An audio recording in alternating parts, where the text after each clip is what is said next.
வணக்கம், வாழ்க வளமுடன். Welcome to south Indian life style. நம்ம சேனலில் இன்றைக்கி பார்க்க போகிறது கொள்ளு பருப்பு கொங்கு நாட்டு ஸ்பெஷல் ஸ்டைலில் நம்ம பார்க்க போகிறோம். வாங்க எப்படி செய்யலான்னு பார்க்கலாம்.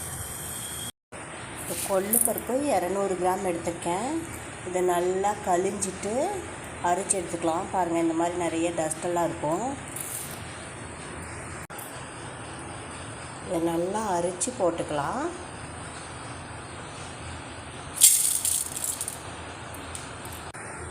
குக்கரில் போட்டு நம்ம மூழ்கிறதுக்கு கொஞ்சம் மேலே தண்ணி ஊற்றி வச்சாச்சு.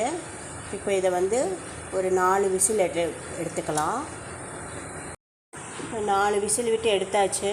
கொள்ளு நல்லா வெந்துருச்சு. அடுப்பில் ஒரு கடாய் வச்சுட்டு அது காஞ்சோன்னே எண்ணெய் ஊற்றிக்கலாம்.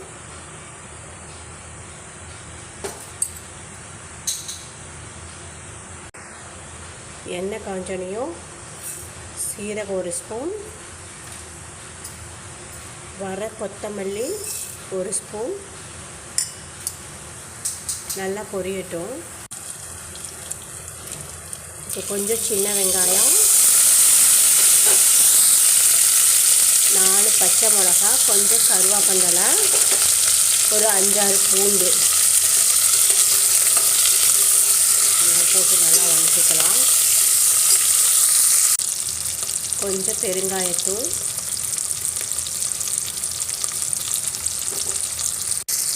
வெங்காயம் நல்லா வதங்கனையும் 2 தக்காளி அரிஞ்சு வச்சுருக்கேன், போட்டுக்கலாம். தக்காளி வதங்கும் போது தேவையான அளவு உப்பு போட்டுக்கலாம்.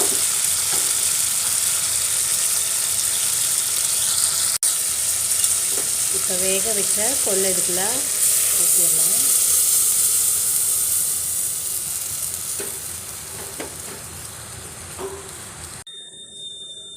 அரை ஸ்பூன் மஞ்சத்தூள்,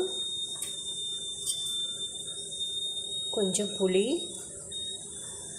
இப்போ இதெல்லாம் போட்டாச்சு. ஒரு 5 நிமிஷம் நல்லா வேகட்டும். இது நல்லா வெந்துருச்சு.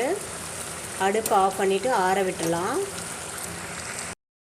இது நல்லா ஆறிடுச்சு. மிக்ஸி ஜாரில் ஃபஸ்ட்டு கொஞ்சம் கருவேப்பிலை, சின்ன வெங்காயம் ஒரு 1/2 கப்பு எடுத்துருக்கேன். அதுக்கப்புறம் வேக வச்ச பருப்பை இதோடு சேர்த்து அரைச்சிக்கலாம். பச்சையாக வெங்காயம் போடும்போது தான் இது டேஸ்ட் கிடைக்கும். வெங்காயம், கருவேப்பிலை.